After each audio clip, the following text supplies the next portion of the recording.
We just Before we passed begin the this week's 17th show, anniversary in the I wanted to let the disappearance of listeners Amy know that I had Mihaljevic. originally On set October out to do a 28th, 10-part series 1989, about she who was killed kidnapped Amy in Mihaljevic. broad daylight near As a we enter plaza the right 10th across the episode, street from the Bay I have some Village good Police news and some Department. bad news. People in The Northeast bad news Ohio will first. remember this case The case is very still well. ongoing, Who and there killed isn't an Amy? answer to the question Who of killed who killed Amy Amy Mihaljevic? It's a question that has baffled investigators now for 17 years. Sweet little The good girl news from Quiet Bay is that Village, with each new kidnapped, episode, murdered. new It things has are brought to been my just over attention. 24 years since And it Amy turns out 10 Mihaljevic episodes disappeared just from the doesn't Bay provide Square enough shopping time to center give in the Bay story the Village. coverage it Her deserves. body was found in an So Ashland as they County say, field in the show February must of go on 1990.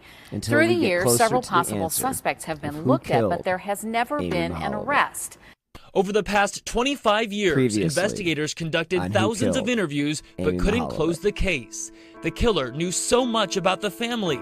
There's now a renewed focus on those who knew Amy's mother, Margaret, and may remember something or someone unusual. I'm not surprised that we still get calls. I'm disappointed that we haven't gotten further along in the case. Cleveland 19 News at 5 o'clock continues with a heartbreaking case, the unsolved murder of Amy Mihaljevic. Certainly this is a case we've been following for years. The 10-year-old girl was kidnapped from a Bay Village shopping center and her body was found in a field 4 months later. The unsolved case still haunts police nearly 30 years later. See, New Yorker is getting answers on a new attempt to bring this family some justice. What makes Amy's case so unique is the manner in which she was abducted. This wasn't some random act of opportunity. In the home of Bill Huffman is a makeshift studio, the walls covered with photos and newspaper clippings of a mystery that's yet to be solved.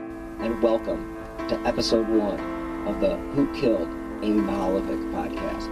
The investigative journalist was just 10 years old in 1989 when the crime happened, the same age as Amy Mihaljevic. Her unsolved kidnapping and murder has haunted him for years. It just was one of those cases that just stuck with me. So he started a podcast. For the last several months, he's been interviewing investigators and those involved with Amy's case, hoping to find new clues and get answers.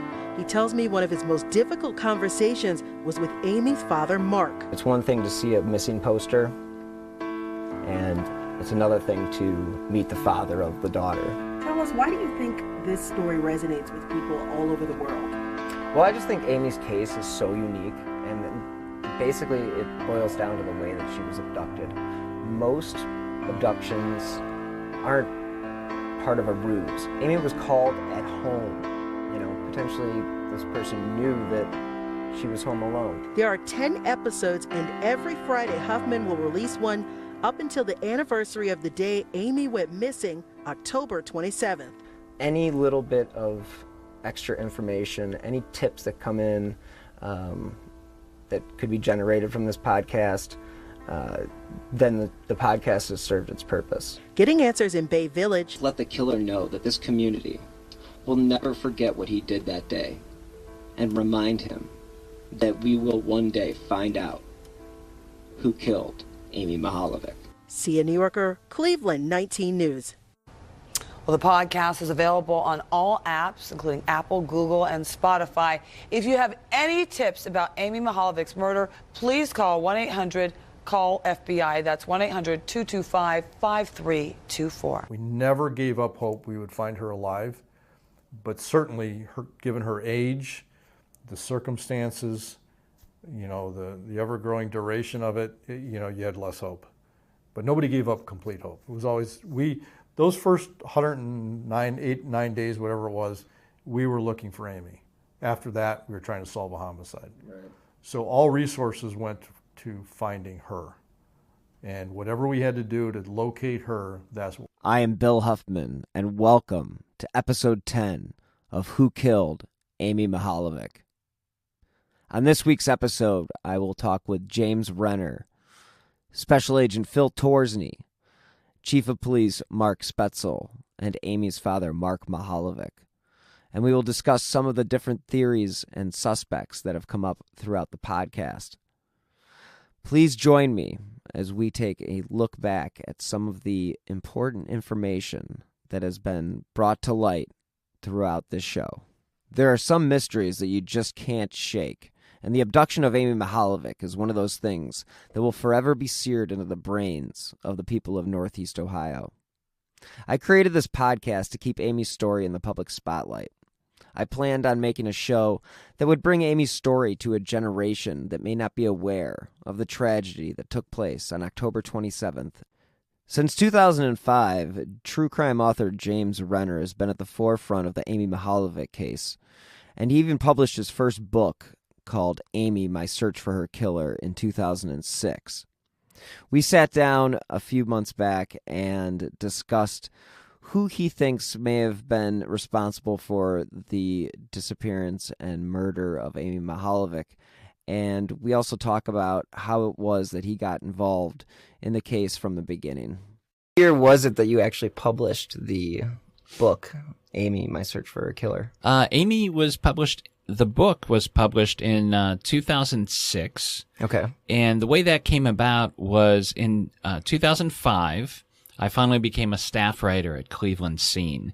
Before that, I was working literally in the mailroom. And I don't know if you remember, back to 2003, 2004, but everybody was terrified of these anthrax attacks. So my job was to open up the mail and make sure that if anybody got anthrax, it was me and not the editorial team. So you were the canary in the coal mine. In the coal mine, for sure. So eventually I worked my way up to staff writer, and they said, "All right, Jimmy, what do you got?" And I said, "Well, have you heard about Amy Mihaljevic?" And most of the writers were from out of town, and they hadn't. So I briefed them on the story, and I said, at this time it was 16 years later, I believe, and I figured that by then the police had to know who did this, right? They just didn't have, enough evidence. So I figured I'd go in and find the name of the suspect, and we'd talk about, and it would finally bring closure to the case.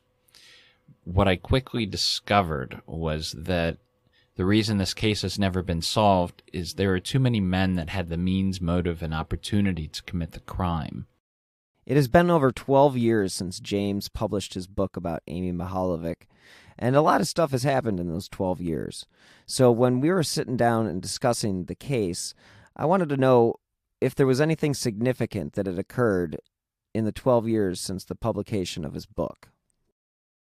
What has transpired since? Yeah, well, I mean, the biggest thing is all three of my top suspects, who I think are the most likely killer, in my mind, it has to be one of these three. None of them were actually in the book, The book generated so many new clues and so much new information that there were better stories and better suspects that came out of it. So I'm very happy that I wrote the book and that it was published when it was, because it was, I think it still stands on its own as an interesting look into how a reporter investigates a case. But it also generated the information I needed in order to find out who the really good suspects were. And two of the top three were not known to police prior to the book coming out too. So it did some good, even though in the end there's so much more information that came out. So these new suspects, people would Google Amy's name after that, and they would find my blog, and they would email tips. And the best tips that came in, I always sent to Bay Village Police or the FBI. So it's been a wealth of information for law enforcement, especially because these tips will come in from people that aren't necessarily interested in ever talking to police, and otherwise they wouldn't have gotten this information. Chief of Police Mark Spetzel does not have a short list of suspects, and when I asked him about who it was that he thought may have been involved with the case, he gave me the obvious answer of, he can't answer because this is an ongoing investigation, but he also made a point to reference the fact that with all the suspects that have been investigated, there were very few that actually have been completely ruled out. I do not have a short list. I mean, there are certainly, like I said, people that we've spent a lot more time on than others because of the circumstances of their what they've been involved in. And but I will tell you that from reading about cases similar to this, sometimes it's the ones you don't expect, it's the ones you're not really looking at heavily. it's easy to look at a known sex offender who likes a girl of that age and say, well, it's got to be them. We don't know where he was, but that's got to be the one. He looks like the composite. Right, he looks like the composite. So, but that's kind of the easy way out. You gotta make sure you know what you're doing and the facts fit in. So that's why it really could be any number of people. And so we never close our mind to a person. And again, we never rule them out unless we got a, ironclad alibi. So that keeps a wide open area, right? And it gives you a lot of suspects. Special Agent Phil Torsney reiterated what Chief Spetzel said about suspects. And this is what his response was when I asked him how many suspects it was that he had interviewed or that they had interviewed overall. There's thousands and thousands of tips and leads, and there's many individuals that we've talked to on the range of individuals who are just possibly were in the wrong place at the wrong time, to people that we are continue to look at as possibly being involved in this. There's a whole range of those people, but there's a lot of them, and a lot of people have been very cooperative with us and tried to help out. We had that composite sketch. Really, there was several of them released at one point, and a lot of the calls were just, this person looks like your sketch, one of those sketches, or this and that, and there was some different behavior that made people somewhat suspicious. So that's been going on for years and years and years, and we were in the process of winnowing through all that and trying to, we have to prioritize at this point. It's there's certain things we're trying to do. Additional media is one of them. Obviously looking at science and evidence is another thing we're doing over and over and over again. Fact check. We want to make sure our facts from the beginning, going all the way back to the beginning, were correct as far as that goes, because if you get something wrong at the beginning, it can affect your whole investigation. And we think we're pretty good with that, with what actually happened. But there's people out there that may have a fact about this case that they've never brought forward for whatever reason, and that's something that would be of great interest to us. Even something somebody didn't think was important back then, but maybe they're saying, I should have called 29 years ago. We want that call. With a case like Amy's that has gone on for 29 years, the thing can take on a life of its own. So it really is important for the public to think back to what their lives were like in the year of 1989. And if they can recall what that curtain that they presented in 2016 was used for, that person could be in line for the $25,000 reward that is still being offered by the FBI. So please take a look at the picture of the curtain on whokilledamymihaljevic.com and remember that it is the public that will help solve this case. When that person comes forward and identifies an individual, obviously that ramps up all the other pieces of looking at that person's history, which creates new clues and new information, and you're able to tie it together better. And potentially other cases. Right. But when you have tens of thousands of people as people named as possible suspect, that's very difficult to deal with. So we're really relying on the public. I believe so. At this point to provide us the key. And that was a homemade curtain, which provided additional significance to it.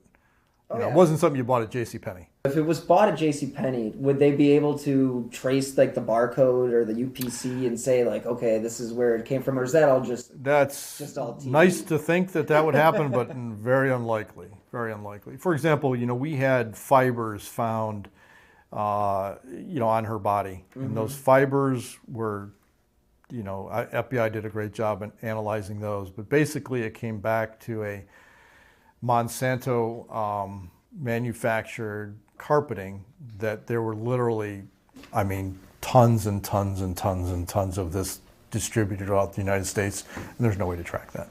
Fiber evidence has been used to solve some of the most notorious crimes in American history, one being the Atlanta child killings.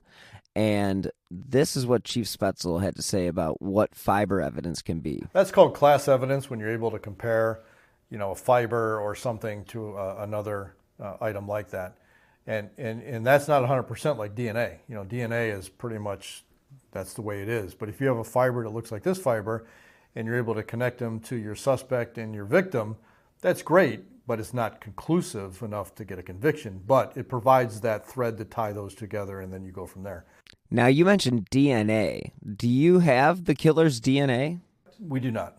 We have DNA. I won't get into too much detail, but it's not, we don't have DNA that you can plug into CODIS and come out with a suspect. I'll just leave it at that. Okay. That would be ideal, obviously, because anybody arrested for a felony, their DNA is taken, it goes into a database, and every law enforcement officer in the country can search that. Yeah, we live in a CSI world. Right. The public does too. Right. And they think that, oh, well, there's got to be DNA. There's got to be. And there's not always in cases. We had a homicide back in 2001 with a roofer that was killed on Lake Road, and we had no forensic evidence, and we convicted him completely on circumstantial. Great circumstantial evidence, but that's how it was solved. Wow. You don't always have forensic evidence in a case, so you have to use other methods. The difficulty is when the case is cold, I say cold, that's not even the right term, the case is older, that becomes even more problematic because people's memories fade, people die, their memory starts to change. I mean, you probably have a recollection of events when you were a kid that if you ask somebody else would be different than your recollection. Somebody's not right, but they're not wrong either, because over time things change. And so that affects the case as well. Considering it has been 29 years since Amy's abduction, the case file has only grown, and it is very tough to bring new investigators into the case. So it is important that one Phil Torsney has been brought in to help with this case. But Phil being on board has been great because there's things that we want to do and did want to do that we couldn't because of manpower. And because of his familiarity with the case, he can just jump right in, go out and do interviews, follow up on leads without a whole lot of education on my part. If I was to bring you in, you're a new detective, I'm going to bring you into this case, it would take me months to get you update on where we are, what we're doing, why this and why not that. He can just jump right in. And so the city is also helping to pay for him to be here, but all that money is starting to run out now. So eventually, he's probably not going to be able to continue. But having said that, I will tell you this about Phil, and I will tell you this about any other detective that has worked this case. Mm-hmm. If something comes up that looks very promising, that it's just a matter of putting manpower to it, these guys will come back and work for free. I'd come back. I'll probably be retired by then, but they'd all come back and work for free. That is how personally involved they become in this case, to the point where you don't have to pay me. Just tell me what I got to do. I'll be there. I'll help you. That's the mentality of all the detectives that have ever worked this case, because they got, you're talking about a 10-year-old girl, an innocent 10-year-old girl from a very safe suburb disappears and is found dead, and it just shocks and rocks the community, right? But it also affects everybody personally, because most people got kids, and yourself, you were that age. I can only imagine how your parents felt. So you start to take it personally, like, this guy, we don't know if he's done any other crimes. We don't know if he will do any more crimes, but one thing we want to do is identify him, arrest him, and get him off the streets, put some closure to the Mihaljevic family. They deserve that, and not allow this person to perpetrate anymore. So they're willing to come back and do that for free. They've all told me that. It is important to understand that Special Agent Phil Torsney is a very reserved individual, and you can tell that he is a very good FBI agent because he has been involved with a number of high-profile cases, and that is one thing that has led the public to believe that he is the right person to bring in Amy's killer. And when we sat down, I picked his brain about what he has been involved with. I had worked on the Whitey Bulger case in Boston on a temporary basis for years, trying to work with the Boston office and agents there to try to locate Bulger, who was an FBI top 10 fugitive. And I always wanted to be involved in arresting a top 10 fugitive. And eventually they transferred me to Boston. And while I was there, myself and other agents and other law enforcement entities were able to locate Bulger out in Santa Monica, California. And we arrested him. And myself and some other agents brought him back to Boston, and that's that story. Were you there on the scene when he was arrested? No, it happened pretty quickly, and we figured out where he was, but we called our FBI agents we knew, a guy named Scott Garriola in particular, who was a fugitive agent out in Los Angeles, and he got on it with his task force at LAPD, and they grabbed Bolger within a day of us calling out there. But we flew out and brought him back to Boston to face justice, and went to trial, and he's found guilty, and he's in prison. There's a lot of reasons to feel confident in Phil Torsney. He has been a part of a lot of high-profile cases that have been brought to justice. So when Phil came on board, it was not too long after that he released new evidence that had been found on the day that Amy's body was discovered. There were two items. One was a green curtain, and the other one was a light cream-colored blanket. Now, the significance of these items was that they were found some 300 feet away from where Amy's body was discovered, but they never were tested because back in 1989, according to Chief Spetzel, if you would have just sent a bunch of boxes to the FBI, they would not have been able to test the items, at least to the ability to what they can test them at now. So in 2016, these items were retested, and it was discovered that the dog hairs on Amy's body matched the dog hairs that were found on the curtain and the blanket. The significance of this being that the dog hairs came from Amy's family dog. There's a curtain and a blanket that were found in a field, not right where Amy's body was found, but in the field fairly close, and certainly could have moved down there via weather or human activity or something else. So, the curtain and blanket were recovered the same day Amy's body was located down in Ashland County. They were taken into evidence and been out here at Bay Village Police Department. Some initial testing was done, but based on improvements in science again, we sort of resurrected those items from evidence and submitted them for additional testing. We believe there are hairs, canine hairs on those items which are similar to canine hairs that were taken from the Mihaljevic dog at the time of her abduction. Similar is the key there. We're trying, so the common sense thing and the thing we ask the public to do there, and public participation in this is one of the things I talked to the chief about, and the prosecutor is one of the things we wanted to emphasize when I came back on a part-time basis. So based on some testing, various laboratories, we put that curtain out there and the blanket, but the curtain is more distinctive. It appears to be handmade, homemade from an item that was probably a bed covering initially, cut down, made into a curtain. We've put pictures of it up on the Bay Village internet, and we asked the public if they could help us identify who either made that curtain, who had it hanging up somewhere in a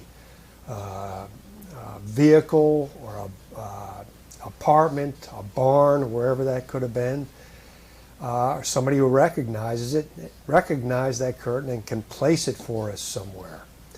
It doesn't have to exactly go back to somebody who may have committed this crime even, but if it gives us a spot where it originated from, then that's our job to trace it. It used to be here, it went to here, this lady made it, this seamstress sewed it. That's what we're looking for. We have had some calls, and we're in the process of evaluating those calls as well, and we're looking for more. It's fairly distinctive. It's up there. But on the other hand, it's a long time ago. We understand that, and that's part of our issue. Is all this happened, 29 years ago almost at this point. When I came back and started working on this after retiring from the FBI, I started working, back again locally. What year did they bring you back? I believe it was 2008. And for 2013, maybe the fall of 2013, I retired in the spring, and it was the following fall when Prosecutor McGinney, and I talked to a couple of prosecutors down there, and Prosecutor McGinney called me and asked if I'd be willing to come back just on a part-time basis. And that was the fall of 2013, and I did, I was working overseas for a year during that time, and, you know, some breaks in service there, but, you know, on a part-time, I've been coming back here to Bay Village or to the Cleveland area working on it part-time for, you know, once or twice, no, usually once a month for a period of a week to 10 days for a couple of years with various breaks.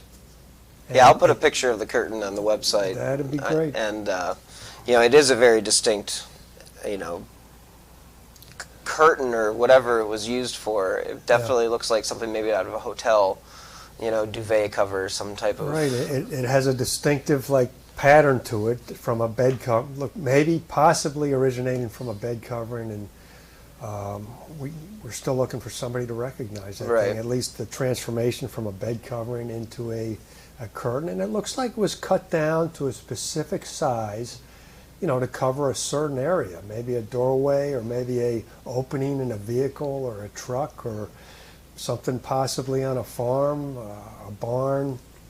So yeah, I appreciate you putting that up there. We all do, and if you can, if somebody recognizes it and can let us know what they think about it.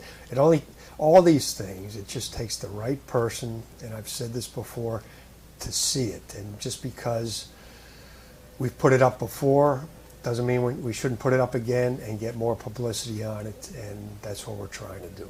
So the curtain is more distinctive than the blanket, but it was 2 items found in that field, and good possibility Amy was wrapped in something, and those are the logical items that we're aware of at this point. And both blankets had the same similar canine hairs. Right. Okay. They're similar hairs. And you have had leads or tips come in regards to that particular item? Yes. Yes, and we follow up on, some are better than others, and some are good. We follow up on, we get calls, we follow up on it. Knowing how involved James Renner has been with this case, I did ask him whether or not he felt like there was being progress made with the investigation. Where do you stand right now on the current investigation? How do you feel? I mean, do you feel like Torsney's doing as good a job as he could, or Yeah, I mean, I do. Do you feel like there's been progress since your books? I mean, obviously there's more suspects, and you know things have changed. I mean, do you feel like the case is closer to a finish line than it was before you wrote the book? I think every day gets us closer to the answer. My fear is that, because I know in my heart of hearts that this case will be solved one day. My fear is that it'll be solved after the killer has died and he won't face any sort of justice. I don't want that to happen. But they... So yes, to answer your question, I think they're doing a great job. They're doing as much as they can. But this is a very, very difficult, complicated case. And you talk to the FBI agents and police, and they'll say everything that could have gone wrong with the investigation, everything that could have gone wrong with clues and evidence did. We just never caught a break. We never caught a break with this case.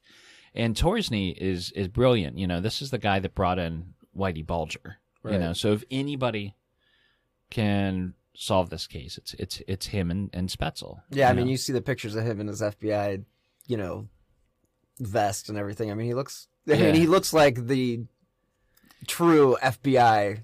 You know, when agent. You know how I first met him is I was working as a reporter, you know, trying to find Amanda Berry and Gina DeJesus, and they had this on the anniversary of Gina DeJesus' abduction. They had this vigil near the site where she was taken, and it was her family and some, you know, other community members and things, and they were gathered there. And I showed up and just kind of in plain clothes and watching. What I was really doing was seeing if I recognized anybody as a suspect in the Amy case. You know, were they showing up to this vigil for Gina? And this guy that looks like a homeless guy, he dressed in like all camo and just like what a homeless person would wear. Somebody that you would not pay 2 seconds attention to comes up and he's like, "Hey, James." I'm like, hi, who are you? He said, it's Phil Torsney of the FBI. And I'm like, oh, wow, okay. But they really do, like, you will never know if they're there in the background, like, watching. Because that's what he was doing, too. He was there to see who showed up. Well, it's like I've got the old news clips, and they're talking about, at the memorial or at, the vigil tonight, not only is there people, saying their prayers for Amy, but there are FBI agents, undercover FBI agents. Yeah. Keeping an eye out. Sure. Even though, they didn't know exactly what they were looking for at that time, but they had a suspect description at least. Mm-hmm. But the fact that there is a podcast being made about the case of Amy Mihaljevic, a documentary series that is going to be airing on Investigation Discovery in December, and a number of articles that discuss the 29-year anniversary about Amy's case, you do kind of feel like we are getting close to a solution or an answer to who killed Amy Mihaljevic. And I did pose the question to Chief Spetzel if he felt like we were getting close to an answer. That's a great question. It's really hard to say because, again, the cases evolve, right? And cases grow. So they're not the same size as they were back in '89. This case is as big as it's ever been, with more names, more suspects, more interviews, more everything, more resources. So it's hard to say that because there's more resources being involved that we're closer. I can say that we have a better perspective on the case because we, as we analyze it and we talk to people, you get a little bit of clarity, but we're nowhere near having the clarity to solve it without some more information. As reserved as Special Agent Phil Torsney is, he was very adamant in one thing that he wanted to get across to the listeners, and this is what he had to say. Just because something's in the media doesn't mean it's correct, and we have information that's the general public doesn't know, and the media doesn't know, and it's in-house here, in law enforcement agencies, the FBI, and the prosecutor's office. And that's why we take information, and we don't want anybody to assume, based on prior publications or media things that have been put out there, that this case, that this thing has been resolved because somebody said it's been resolved or thinks it was this person or that person. We want the information because all that's ongoing investigation. And we could take some new information, not focus on certain areas, and take new information and solve the case that way. So as we've learned through the interviews with Special Agent Phil Torsney and Chief of Police Mark Spetzel, is that technology and the public are going to be important players in the solution to this case. And when I spoke with James Renner, I did ask him whether or not he thought it was the technology that would eventually catch up with this killer, or would it be the public that provided that tip? Oh, yeah. I mean, the case is a rabbit hole. I mean, obviously, like Mark said, and I agree, and you agree, that they wouldn't continue to pay Torsney the money that they probably are paying him a significant amount. I mean, it's a guy who caught Whitey Bulger, so, yeah, he's not doing it for free, so he's got to be getting somewhere, and there's got to be something that he's got that says we're on the right track. I would think so, yeah. Another thing that I think the prosecutors and police might be putting, rolling the dice on, are and what might be keeping them going is things like this arrest of the Golden State Killer, where we've got new ways of using DNA, and all these cases, these cold cases, are being solved now by using DNA to track down distant relatives of the killer, because they're able to get that mitochondrial, the DNA that's passed down through, I think the father's side of things. And so that gives you a spread of like, well, the killer's related to this group of people from, Decatur, Illinois, or Indiana, wherever Decatur is. And so that gives you at least a place to search and people to talk to. And that's how all these cold cases are getting solved. So if they do have some sort of DNA from Amy's body, I think soon, and soon being like the next year, we'll be at a place where we'll be able to narrow down enough to figure out who this person's potential family was, and that'll give us an idea of which suspect to look at. The newest form of DNA database technology lies with a small company out of Florida named GEDmatch. You've seen them on Dateline, 2020, 60 Minutes. And their website states, the GEDmatch.com site provides tools for making deep comparisons between genealogies and DNA test results to help identify possible hidden ancestral connections with distant cousins. Initially, their privacy policy was pretty vague, which is probably a reason why this has become law enforcement's go-to method when looking into old/cold cases. The privacy policy states, GEDmatch exists to provide DNA and genealogy tools for comparison and research purposes. It is supported entirely by users, volunteers, and researchers. DNA and genealogical research, by its very nature, requires the sharing of information. Because of that, users participating in this site should expect that their information will be shared with other users. That huge break in a cold case terrorizing California for decades. Police say they now have the Golden State Killer in custody. And they used DNA testing to find him. So many families are relieved this morning. 8-year-old April Tinsley disappeared while simply walking to a friend's home. Well, 3 decades later, DNA evidence led police to her suspected killer. Having known that the Golden State Killer case and the April Tinsley case had been resolved by the time that I met with Phil Torsney, I did ask him whether or not the new technology that is being used to solve these cases was being applied in Amy's case. And I've played this clip before, but I believe it is important to hear it again.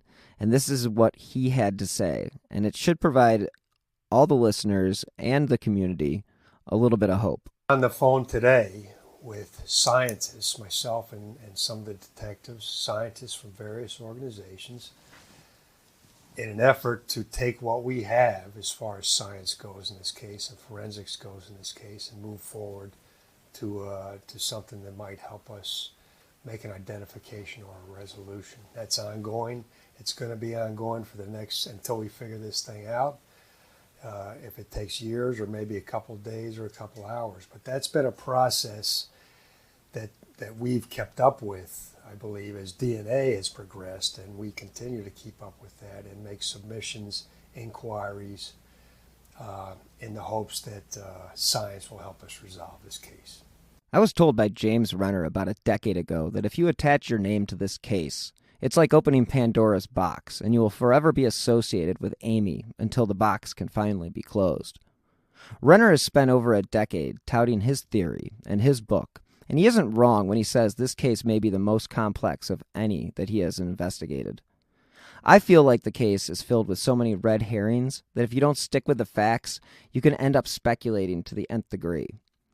If this case is like Occam's razor, where the simplest answer is usually the right one, then we have given this suspect more credit than he deserves for being able to elude authorities for 29 years. Amy's case was instantly believed to be more than just a kidnapping after 2 of her friends came forward and told police about Amy meeting someone to help buy a gift for her mother.